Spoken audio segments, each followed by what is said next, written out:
Working as a wake-up call for some and a reminder for others, preliminary marksmanship instruction is the groundwork to every cadet's rifle knowledge.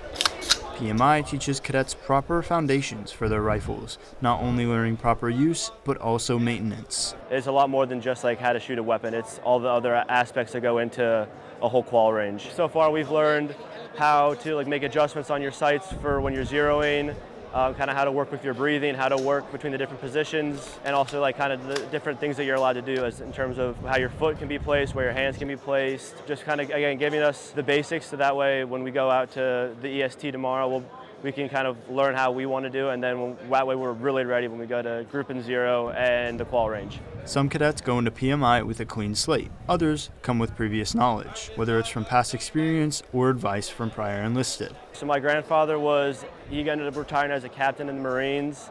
I didn't necessarily grow up in a military household or always learning a lot about service and military, but I would say once I expressed interest in joining ROTC, he was definitely a huge supporter of that, and since I have been in the program the last 3 years, he has been a huge support and always interested to hear how my training's going and give me little pointers and tips from his time in service back in the 60s and 70s. Support is important during summer training, building up cadets while they're learning, engineering the pivotal skills necessary for future enlistment.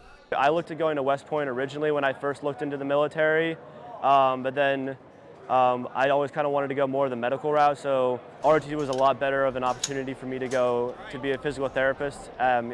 And so going to school like University of Pittsburgh, which is a big medical school, and also still getting the military training through ROTC was a big bonus, where I'm still getting a little bit of money to go to school, I'm getting great experience, and I get to serve my country after graduation, but I also get to do that in a field that I'm passionate about and want to do as a career.